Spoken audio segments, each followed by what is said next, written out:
Welcome. So, does the Sawyer boy have a purpose? I like that word, Sawyer boy. Rolls off the tongue. There's other names like simp and incel and all that. There's not that many around. I mean, come on. There's just names. You're making up names as you go along. But the Sawyer boy, I believe there's more of them around, and I have actually seen a few myself. And it's very embarrassing, to be frank. Do they have a purpose or a purpose?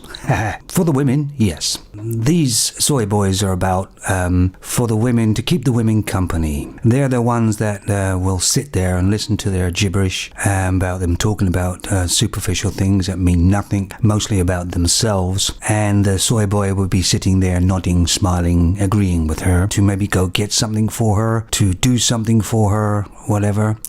So that's his purpose, and his hope is, of course, that he may at some point get to the major place. And I'm afraid, soy boy, that is rarely happens. Females are not really sexually attracted to soy boys, funny enough. They're more attracted to actually real men. I'm sorry about that, soy boys, but that's the truth. Hover around all you want and see, you might get lucky, you might. But it's company for women, somebody they can just turn to. They could turn to another female, but we all know, and so do females, that other women are a bit catty and a bit backstabby, and they're not really that sort of friendly with each other that well, are they? But the soy boys they could talk to and everything else, and it wouldn't be too bad. The women are going to need these soy boys around because real men don't want to be around women anymore. They don't even want to talk to them. They don't want to even be near them. A lot of them don't even want them for sex, because there's still some hassle that goes along with just having quick sex with them. You have to go through this hassle thing as well. So some men just can't even be bothered with that. So they're going to need the soy boys for company for sure.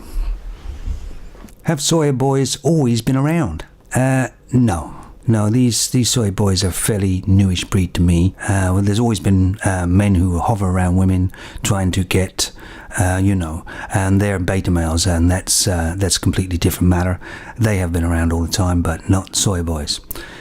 Where did these soy boys come from? Well, a couple of places, I reckon. One is they're at school, they're getting bombarded with anti-masculinity, don't be aggressive, get in touch with your feelings, and all that bombardment at schools. Basically, with all that bombardment everywhere, a weaker boy would fold and believe all that. So that's where a lot of the soy boys come from. They're basically mixed up, to be frank. Their body's telling them one thing, their brain's telling them one thing, and they're having to do another, which must be very confusing for them. That's one place. The other place is, of course, that they come from a single-parent family, which is obviously the female, and she brings them up the best way she can, maybe, but she does not have the tools to bring a boy up.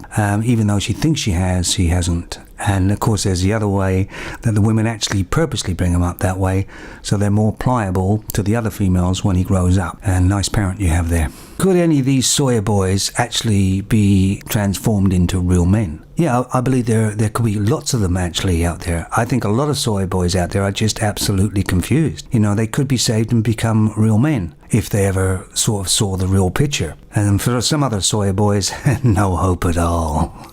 So is a soy boy a sort of a natural occurrence in a sort of society, in sort of human society? Is that a natural thing to happen? Not really, no. I wouldn't have thought so. It's been done by women and by society that's actually created this thing that doesn't actually really have a purpose.